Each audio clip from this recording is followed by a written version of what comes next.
Sir good morning sir. పేరు Bhubaneswar sir, అంతకుమించి ఏం చెప్పడం లేదు. చాలా మొండివాళ్ళలో ఉన్నాడు. భువనేష్,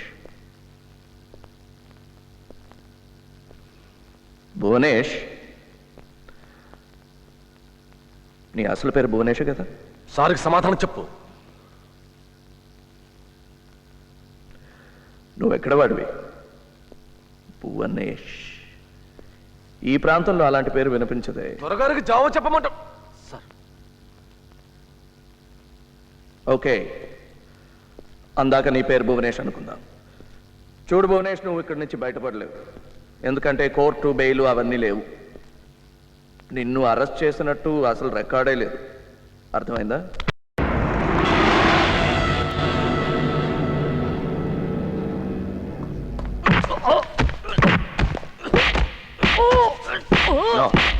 ప్రసాద్,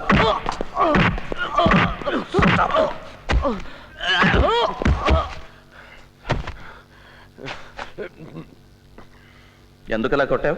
నా పై అధికారి చేపట్టుకుంటే నేను భరించలేకపోయాను సార్. ఇలాంటి దేశద్రోహం చూస్తే నేను కోపం ఆపుకోలేదు సార్.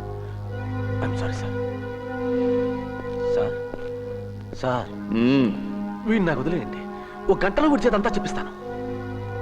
నీ పని నువ్వు చూసుకో, నా పని నేను చూసుకుంటా.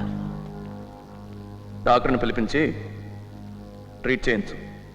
ఈ రాత్రి ఇంట్రాగేషన్ మొదలు పెట్టాలి.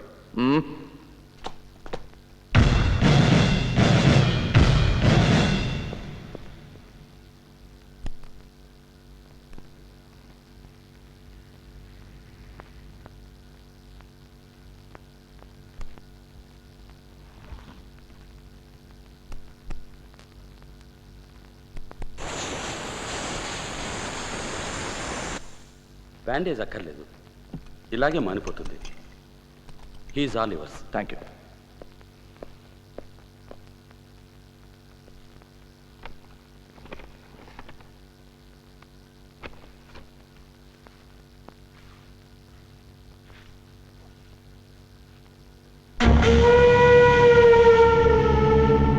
నిన్ను చూస్తే ఇలా రక్త తర్పణ ఇచ్చేవాడిలా అనిపించడం లేదే.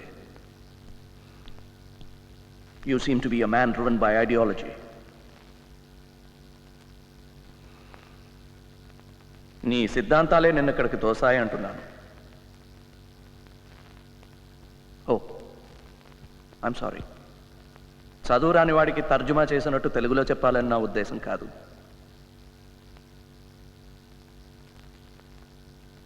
నువ్వే చెప్పు, తోటి మనిషిని ఇలా చంపేవాడిని ఏమనాలి? సిద్ధాంతం ఏవైనా ఇలా చెయ్యొచ్చా? దేవుడు, మతం, రాజకీయం, ప్రజా పోరాటం ఇవన్నీ కారణంగా చెప్పేస్తే ప్రాణం తీసే హక్కు వచ్చేస్తుందేంటి? ఒక చంప కొడితే ఇంకో చంప చూపించమనటం లేదు. మీ ఉగ్రవాదాన్ని మా దగ్గర చూపించండి, చావటానికి సిద్ధంగా ఉన్నా. చచ్చిపోయిన 25 మంది పిల్లల్లో కనీసం ఇద్దరైనా నీలాగే ఉగ్రవాదులే అయ్యేవారేమో.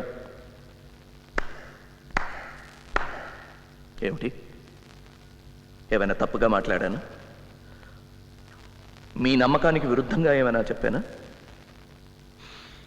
పోనీ నువ్వు నమ్మిన వాటి గురించే మాట్లాడదాం. నువ్వు నమ్మేదేమిటి? ఎలాగైనా దేవుడిని నమ్మవు. నేను నమ్మను అంటే నమ్ముతావా? చూడు, నేను కొట్టి మాట్లాడించడంలో నాకు నమ్మకం లేదు. నువ్వే మాట్లాడు. నాకు చెవులున్నాయి, వినిపిస్తోంది. నేను నీలాంటి మనిషినే. నాకు సోషల్ యాంగర్, కోపం ఉంది. నీ కోపాన్ని అర్థం చేసుకోగలను. నన్ను నమ్మచ్చు. నేను ఒక నిజాయితీ గల పోలీస్ ఆఫీసర్ని. అలా నవ్వుకు. నా నిజాయితీని హేళన చేస్తే నాకు నచ్చదు. నవ్వు. ఇప్పుడు నవ్వుతావు, తర్వాత ఏడుస్తావు, ఆ తర్వాత మాట్లాడతావు. ఇంకాస్త నొక్కితే నిజం కూడా మాట్లాడతావు. నాకు టైం, ఓర్పు రెండూ ఉన్నాయి.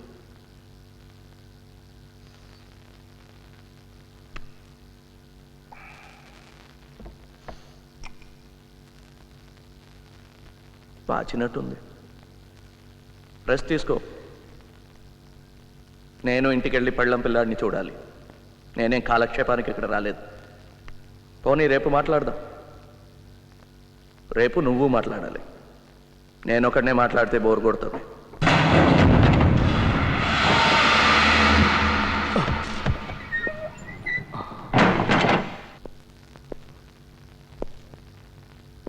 జరిగిన దానికి తమరు నన్ను క్షమించాలి.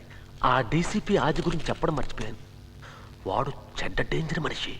తమర్ని వాడి చేతిలోని తప్పించడం కోసమే నేను మీ చేయి చేసుకోవాల్సి వచ్చింది. వాడి మాటలు మోసపోకండి. ఎందరినో ఇలాగే బోల్తా కొట్టించాడు. జాగ్రత్త. అయినా నేనున్నాను కదా. ధనుష్ ధనుష్ ఎవరు? ధనుష్ నాకు తెలియదు సార్. అయితే తెలుసుకో ఎవరో ఆ Dhanush. Dhanush get out and find out.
ఏం జరిగింది సార్? భద్రా గారికి ఒంట్లో బాగలేదు.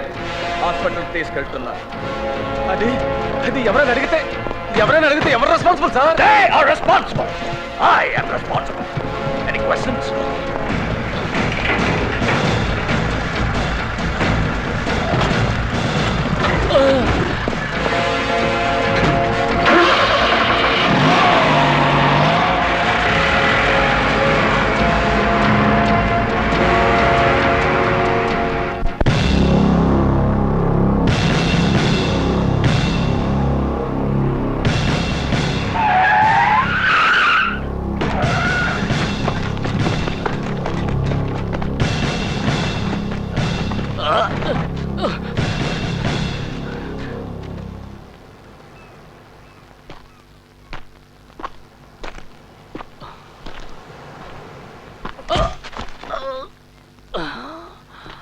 నువ్వు ఇక్కడే చచ్చిపోయావు.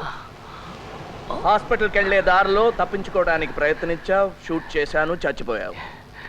ఎన్కౌంటర్.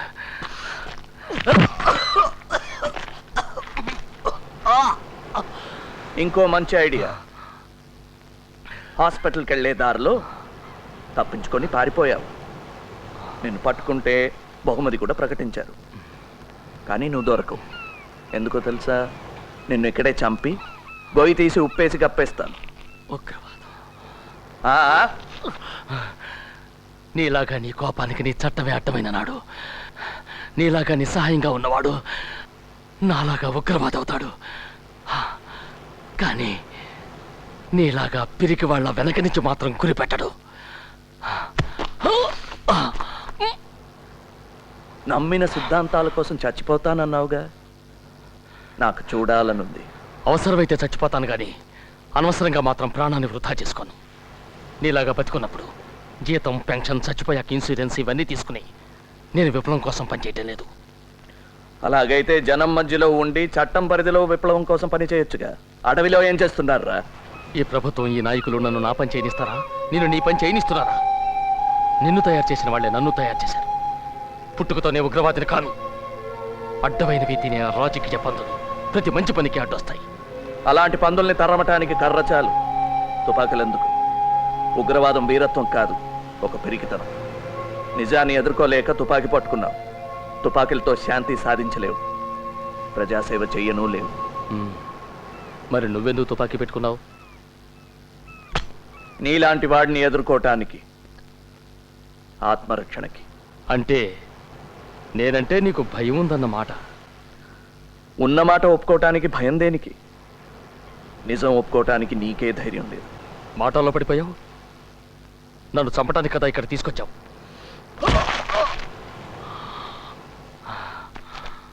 నీకెంత కోపం వచ్చినా నన్ను చంపలేవు. ఆహా. అలాగా? నేను కావాలంటే నిన్ను నిర్దాక్షిణ్యంగా చంపగలను. నీ చుట్టూ ఉన్న నీ నియమాలు, నిబంధనలు, నీ చట్టం నువ్వు చేద్దామనుకున్నవేవి చెయ్యనియ్యవు. నువ్వు నన్ను చంపితే నీ మధ్యతరగతి మనస్తత్వం నిన్ను చంపుకు తింటుంది. నన్ను ఇలా చంపితే నీ నిజాయితీ దెబ్బతింటుంది. నీ నిజాయితీకి దెబ్బ కొడితే నేను గెలిచినట్టే. I am honoured.